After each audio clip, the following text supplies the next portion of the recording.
and welcome to another episode of the Ultimate Decades Challenge. We are in the second half of 1339. In the first half, Khalil got to work on crafting some enchanted jewelry to charm the Stafford family into allowing him to marry one of the ladies in the household. In between episodes, our favorite adventurer Andrio fell in love once again. His ship was badly damaged in a thunderstorm that caused them to drift off course, and he fell into the water and nearly drowned. He doesn't remember how he even made it back to land, but he recovered in the care of the mysterious Yana, with whom he has now fallen in love. He is currently stuck on a remote island, but he doesn't mind it at all because he's in pretty good company. Today, we're with our main household. Since it is the end of the decade, I thought, what is up with that grass? Okay. So since it's the end of the decade, I thought it might be nice to spend a little bit of time with Brayden and Fatima, as well as our twins Celeste and Edward. Although we are going to look in on Romarin a little later. And the reason I wanted to start off here is also because we have to do the Tallage roll. And I think that's what we're going to start with, because we need to know if we're going to have to step up our money making to avoid going to jail. All right, so I'm going to bring up the dice roller. We are going to roll a d6, which is going to tell us which percentage of our lot value we owe as taxes. 2, so that's 20%, which is really not that much. I mean, our lot is quite valuable, so I don't know what it's going to give us, but I mean, it could have been a lot worse. And oh my gosh, why? How? What? I thought it was like 80,000. Oh my gosh. Okay. Okay, it's worse than I expected. I mean, good thing it's 20% because otherwise we would have been in a bit of trouble. So 20% of this is 27,509 simoleons, which is fine. We have enough simoleons. That's great. Let me go ahead and remove that from our household funds. And I'm even going to round up on it. There we go. Tallage paid. But if we had gotten like 60%, we might have been in a little bit of trouble. What I did before recording is I went into the other households that we have. So I went to the Passgate Inn and I went to the jeweler shop. And I did practice a little bit off camera to see if I could get any better at the running a business thing. And it actually went not too bad. So I went ahead and checked how many profits we had made. And I did take part of that and brought it here just so that we're still making a little bit of money. Because by not being here, it makes it so that... Oh, I'm sorry, black white sheep. It just makes it so that we aren't working very much on our farm. So we're not really making any profits. Oh... here. So I thought it might be fair if we got profits from Romarin and Khalil instead, since that's where I'm mostly playing. Okay, let's it's midnight. I don't know why Celeste is up, but we're gonna send her to go and clean some of these sheds because our animals are all miserable. If you'd like to know, while I was playtesting the inn and the jewelry shop, oh, look at them. They wake up at 1 a.m. and give each other a hug. Oh, and handshake. All right. Okay. That's exactly how I greet my husband every single morning. Yeah, so while I was playtesting the inn, Romarin went ahead and had another woohoo with another random townie. So I don't know what is up with that boy. He has teenage hormones or something, or he's just really upset that he doesn't have his soulmate near him, and that boy is gone wild, and they're still going at it. Okay, now they stopped jumping around. It's fine. I wish I had that much energy when I wake up in the morning. I don't think Romarin's tryst resulted in a pregnancy. It was a wicked woohoo, so the animation that played, I believe, could not result in pregnancy, so I think we're fine. Or by the time he's married, Romarin is going to have like 15 illegitimate children. Maybe that's another possibility. But as far as I know, he doesn't have any children yet. Oh, Celeste. So helpful. Getting up this early in the morning. Oh, she has a toothache. Maybe she can't. Oh, okay. Oh, they better not get pregnant. Can you imagine? After all the trouble of getting these 4 kids, and then they end up with another pregnancy that just makes everything more complicated again. I'm gonna let them go, but oh man.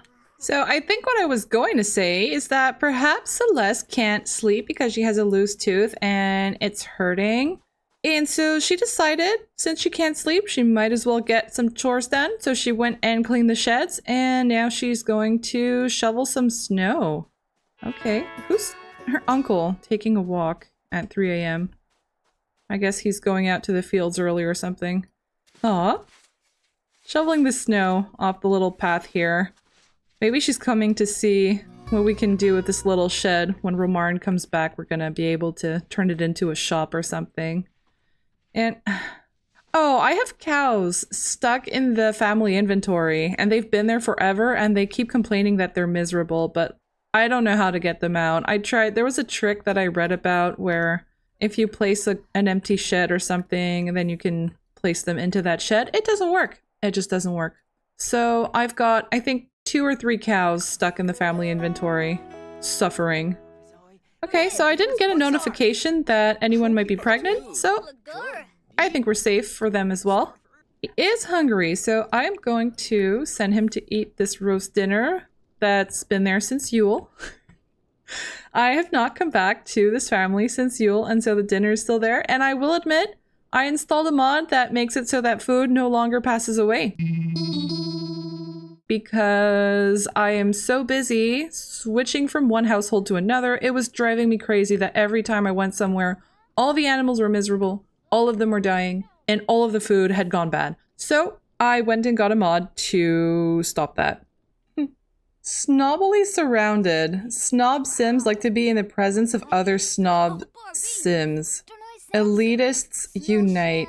Oh yeah, they're both snobs now. Brayden and Fatima. Happy to be the wealthiest peasants in the area. It's 6 a.m, so I started a club gathering. I have a little club going for people who help out at our farm. So this here is Tristan. He's Rosemary's son with Hubert Howe.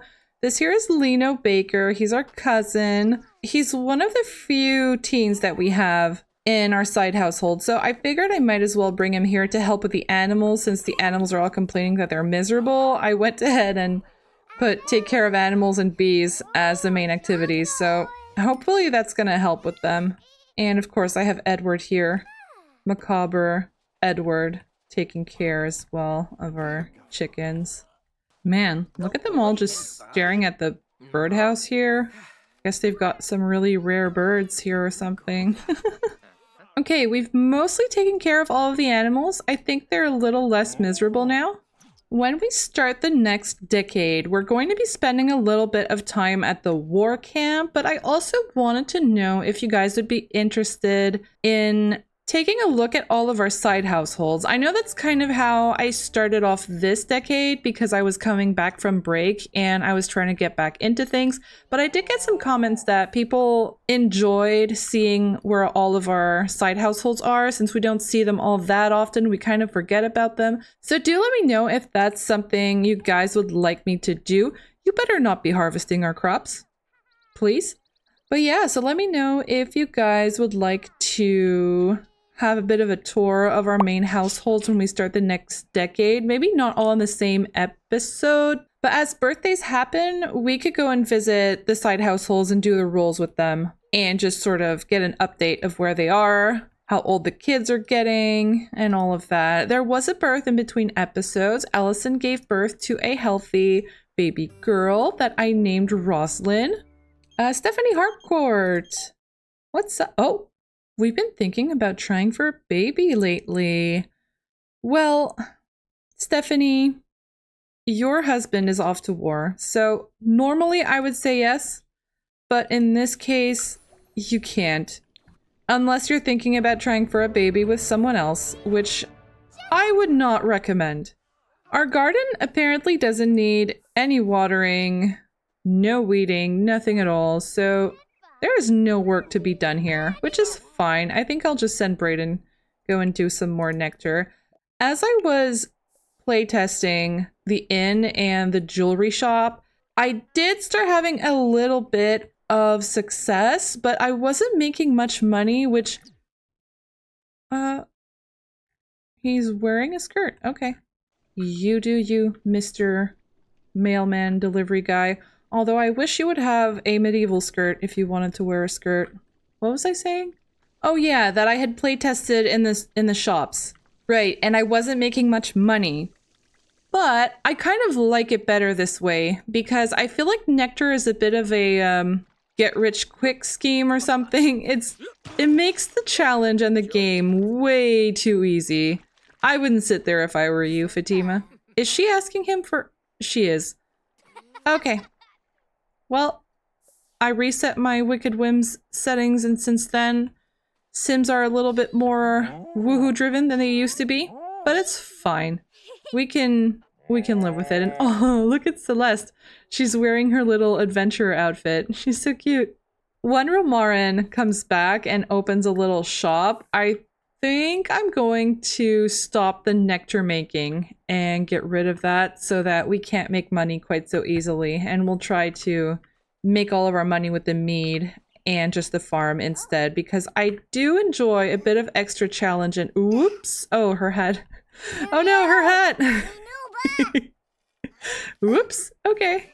But yeah, it's gonna make the challenge a little more interesting. And I feel like, I mean, this is a pretty big farm, right? Like, just look at it. So I wouldn't hate that Romarin might have a bit of trouble keeping everything going, especially because he's not necessarily the most, I don't know, hardworking guy. I don't think he would be all that interested in the running of such a big farm.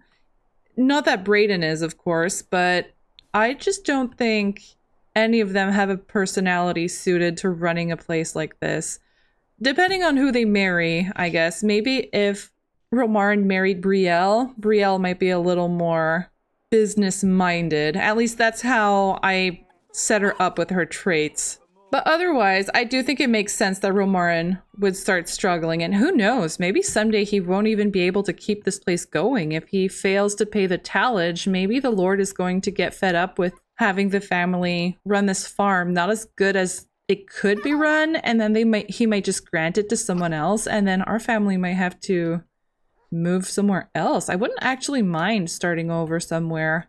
We just need a good reason to do it. And we do have Innisgreen. That's a new world that we could go play in, so who knows? Maybe Romarin is going to end up somewhere unexpected at some point. Hey, Edward wants a bit of fun, so I'm gonna send him to go play on the monkey bars. Celeste is so cute.